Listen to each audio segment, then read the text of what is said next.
Merci de me donner la parole, Madame la Présidente. Je vais procéder à la déclaration préalable que nous avons préparée à l'UNSA pour ce CHSCT du 7 mai. L'UNSA souhaite commencer cette déclaration préalable en CHSCT avec un mot de remerciement pour tous les agents qui se sont mobilisés et sont encore mobilisés pour assurer la continuité du service public régional. Remercier les agents qui travaillent en présentiel dans les lycées pour assurer les travaux indispensables de maintenance et d'entretien.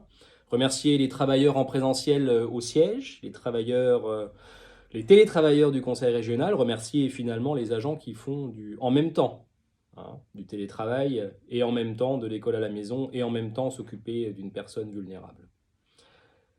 L'UNSA veut également profiter de cette prise de parole préalable au CHSCT pour dire à nos collègues les plus vulnérables à la maladie que notre organisation syndicale a depuis le début de la crise et aura toujours la vigilance la plus absolue pour garantir leur protection.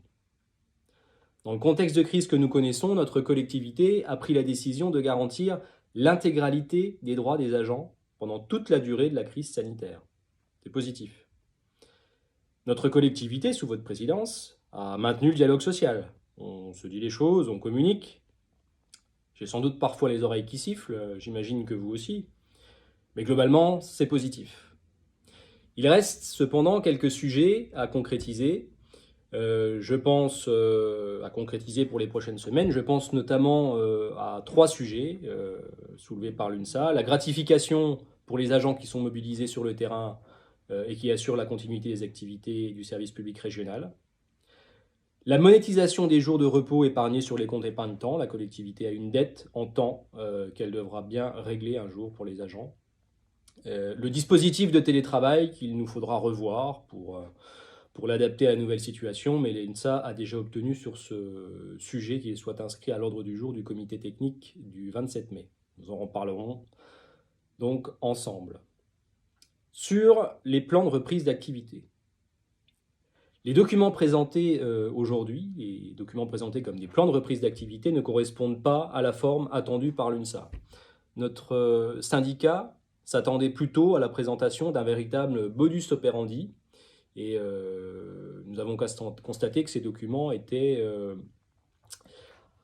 plutôt des déclarations d'intention qui conduisent parfois à des approximations, à de l'incertitude et finalement au doute.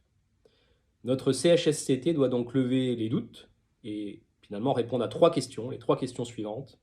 Ça sera la fin de mon intervention. Première question, pendant toute la période de la crise sanitaire, quelles sont les missions indispensables en présentiel? Deuxième question, comment faire ces missions indispensables en présentiel avec un minimum d'agents et un maximum de sécurité? Et troisième question, elle s'adresse à vous, Madame la Présidente. Est-ce que le Conseil régional, au vu des documents que vous nous avez présentés et puis des débats du jour en CHSCT, est-ce que le Conseil régional est prêt pour une reprise d'activité massive en présentiel dans les sièges et dans les lycées? Nous aurons la réponse après nos débats et cette réponse conditionnera les votes de l'UNSA sur les plans de reprise qui nous sont présentés aujourd'hui. Merci de m'avoir écouté.